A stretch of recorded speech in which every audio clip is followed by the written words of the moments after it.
All right, now let's look at how do we do this if they don't give me an equation in slope-intercept form. So we're still dealing with parallel lines, right? So you want to find the equation of a line that is parallel to this line, but then goes through this point.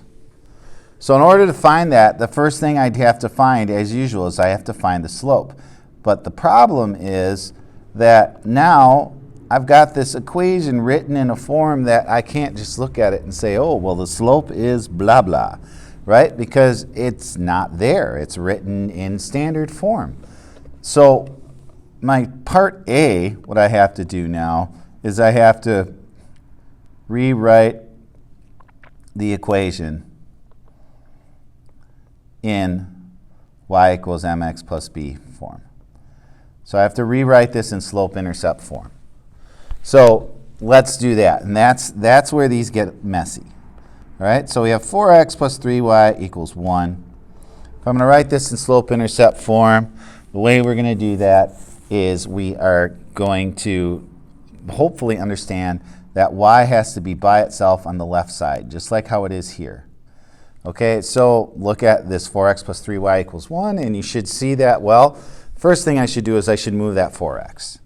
So let's do that. Let's start by moving 4x, subtract 4x from both sides, and when you do that, that gives you 3y is equal to, and then I'm going to rewrite this with the x term in front, right? Negative 4x plus 1.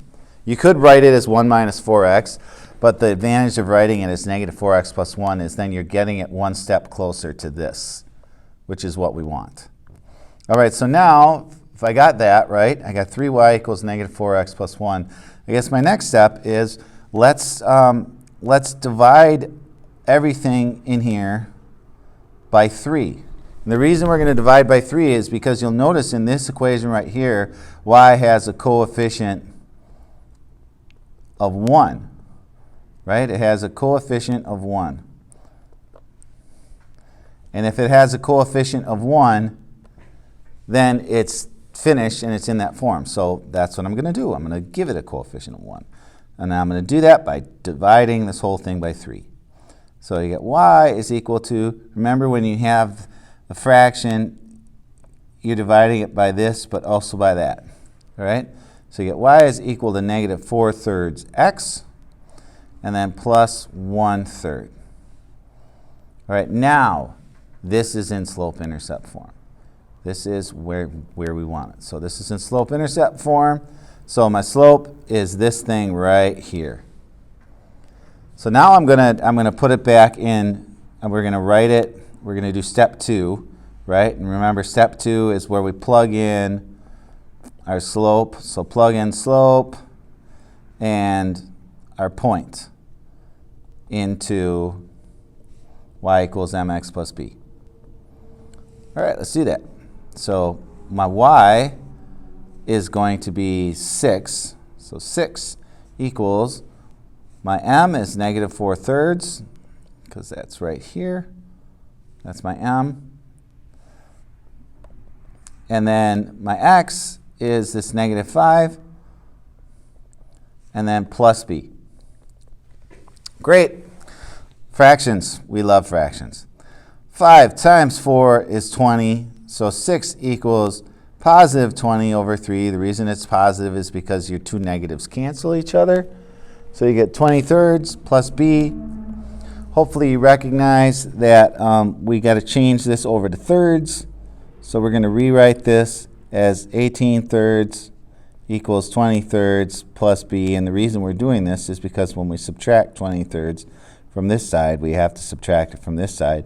And now it's all converted, so we can do a nice, easy problem. And then we get b is equal to negative 2/3. All right, and so now that I have that, all right, I am almost finished. So what I'm going to do is I've got b, which is excellent, and I've got m, which is right here. So my finished equation equals y equals negative 4/3 x minus 2/3. And if you look at this equation up here and compare that to this one, you can see they have the same slope, but they have different y-intercepts, which means they are parallel.